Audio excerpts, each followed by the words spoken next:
Prologues sure do have a lot of cons. You will hear a lot of cautions about including a prologue in your novel. Some folks will straight up tell you not to include one at all. Saying that prologues are categorically bad is not true, but it is also very easy to write a bad prologue, and its position as your reader's first experience with your novel means that having a bad prologue is a big deal. So let's talk about some of the things that make a prologue bad and how you can avoid them so your prologue feels like it was written by a professional prologue producer. First piece of prologue advice: have a purpose.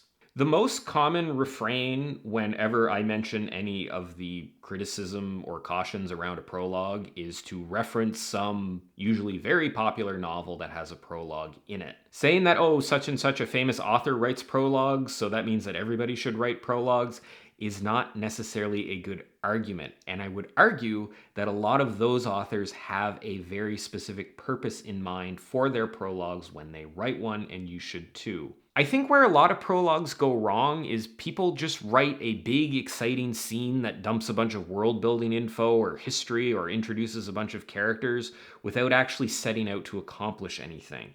A prologue should enhance your novel, not just be a fever dream. The purpose, among other things, of a prologue is it allows you to have events that are less related to the main story, either because of when or where they happen. You can jump ahead 100 years in a prologue, you can go back in time 1,000 years, and it's more acceptable to do this in a prologue because it is inherently less connected to the main story than chapter 1 would be. Now, some people put a prologue in because the intro to their story is slow and they want to start with an action scene or something else exciting.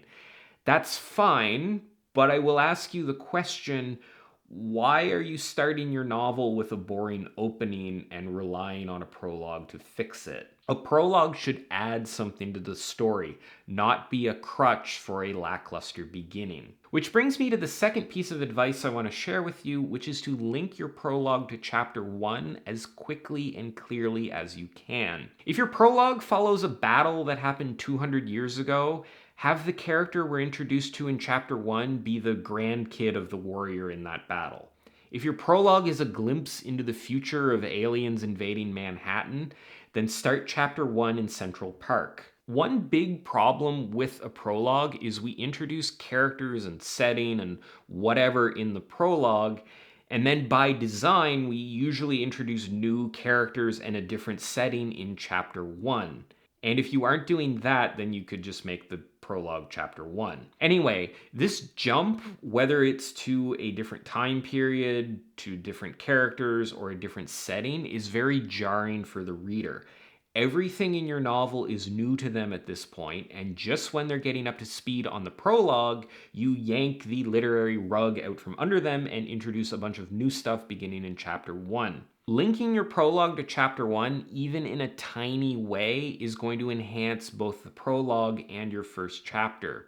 It will start the reader off more engaged in chapter 1 because there's some stuff that they've already become familiar with in the prologue that's related to chapter 1, and hinting at the relevancy of prologue stuff, hinting at events or things that happened in the prologue, will engage them more with your prologue. You do not want the prologue to feel like a waste of time, and it will if it has nothing to do with chapter 1. Speaking of time, try to keep your prologue short.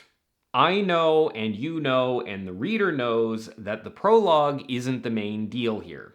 The reader is playing along, but we know the actual story doesn't really start moving until we get into chapter 1. A prologue can become too long very quickly. You should aim to make it as short as you can while still accomplishing anything you want to accomplish during your prologue. This is probably true for any part of your novel, but I would say erring on the side of a shorter prologue is almost always better. I can't give you specifics here on length. There's probably specific word or page counts that you can find somebody quoting somewhere, but shorter should be your aim. Too long of a prologue risks running into some of the problems that we talked about. Some readers will skip prologues and are probably more apt to do that if it's especially long. And also, I kind of mentioned this before, but you should be really jazzed to get the reader to chapter 1. As much as prologues can add to the story, they aren't the main event. Don't write a novel because you have an exciting prologue in mind. It's a bad sign if you are so invested in your prologue that it needs to stretch to the length of 3 chapters. Which brings us to my most important piece of advice, I think, for this video, which is really ask yourself if you need a prologue in the first place. Because a prologue, by definition, needs to go in the first place. This might be a hot take, but I don't think I've ever read a prologue that was like earth-shatteringly good. What I mean by that is like the amazing books I've read that have had a prologue, the thing that made them good is the rest of the novel, not the fact that they had an amazing prologue. It was the rest of the story that did it. The prologue contributed, but it's not like it carried the entire story.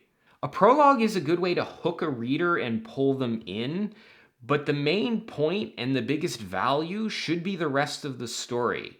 The thing they are likely to remember is the body of the novel. That's where it's really important to impress them. It's like when you go to a restaurant and they serve you wine before your entree. If the wine is really good and the entree is really good, you're probably still going to talk more about the entree. It's like, yes, the wine has a job to play. Yes, it will enhance things. Yes, it will probably make you more excited for the entree. But if the wine ends up being better than the food, you'll probably be disappointed. If someone asks what the best part of a meal was and you say the wine, that's not a compliment. I know, I have been slapped in the face by many, many French chefs in my lifetime. Writing a great novel is as much about keeping bad stuff out as it is about adding good stuff into it. A prologue is a risk you might not need to take. At best, an amazing prologue will hook the reader and get them interested in the rest of your novel. But the rest of your novel needs to live up to the hype that has been created in your prologue. An excellent prologue will not carry a crappy novel. In fact, if anything, it will probably ruin the novel worse by setting up extremely high reader expectations that are then not met. So give it a lot of thought if you actually need a prologue. Think about all the things we talked about today, the purpose it's fulfilling, if you can make it shorter, how it connects with the rest of the story. Consider all of those things before you add a prologue to your novel. Speaking of adding things to things, it's time to add an outro to this video. So there you have it. I'd love to hear your thoughts on prologues in the comments down below.